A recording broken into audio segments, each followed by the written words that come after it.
Hello and welcome back to the boat sheet. Today we're looking at stern to moorings with some tips to make them easier.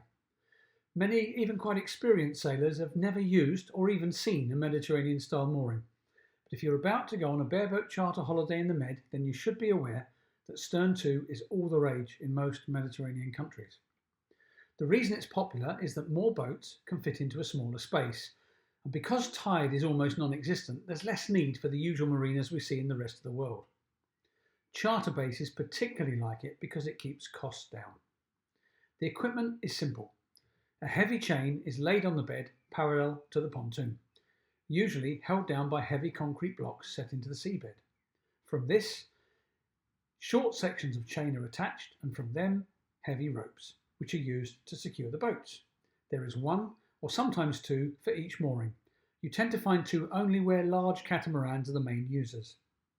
The heavy line is attached to a much lighter line, which is then secured permanently to the dock well above the waterline, which makes it really easy to pick up the mooring line, which is why it's called a lazy line. To prepare the boat, you simply need fenders both sides and a line tied around a leg of each stern cleat. Fenders should be close to the top of the hull, or if the boat you'll be alongside is much smaller, at a height which makes them close to the top of the neighbour's hull. Often, stern-to moorings use rings on the dock, so you may have to thread them by hand. This means getting quite close to the dock, but it's usually no problem. Manoeuvre back into the mooring. For the crosswind sheet, have a look at our stern-to twin-engine crosswind sheet video. Once into your space, the boat's pretty secure, so squeezing into a gap can be almost as easy as arriving first and having an empty dock. At least it is once you get your stern into that gap. Stop the boat close enough to the dock to thread the stern lines and attach the upwind line first. This allows you to use forward gear on the downwind engine to keep the bow in position if it's getting blown downwind. Put the stern lines around or through the dock tackle and bring them back to the boat. Oxo them to the aft cleats.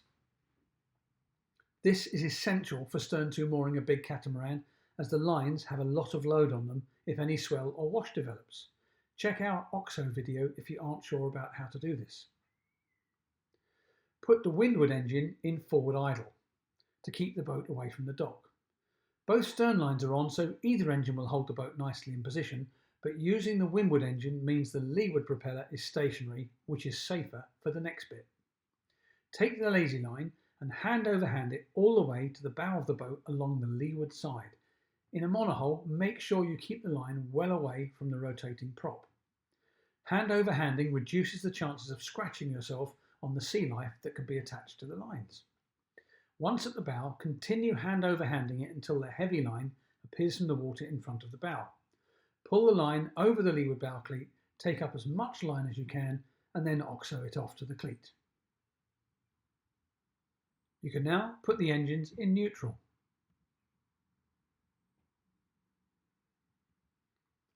Ease the stern lines by several feet.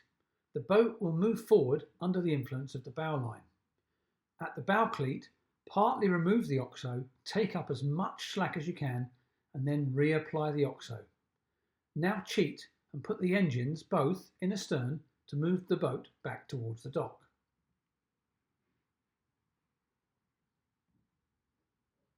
Using the engines to move the boat backwards to the dock allows a tight bow line without any work being necessary.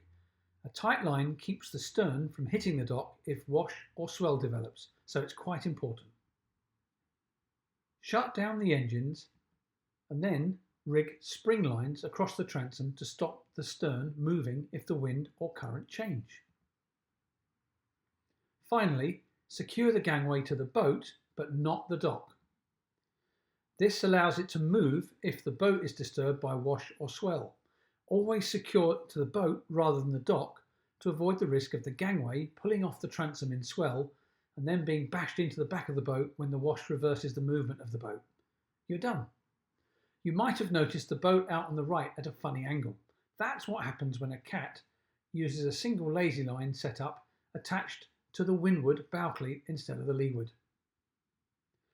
So, a quick summary. Attach a line to each aft cleat.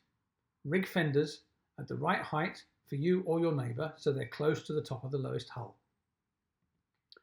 back into the berth.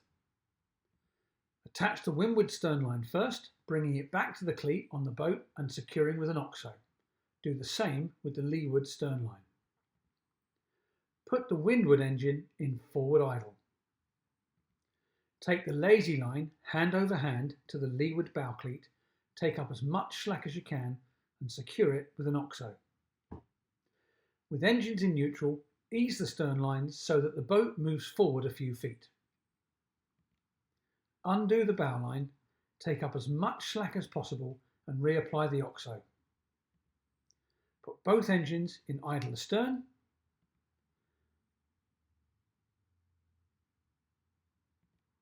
Undo the stern lines, haul tight and reapply the oxo. Attach spring lines across the width of the boat. Finally, secure the gangway to the boat but not the dock. I hope that's helped. If you found it useful, please do subscribe to the Boat Cheat so that we can make more like this.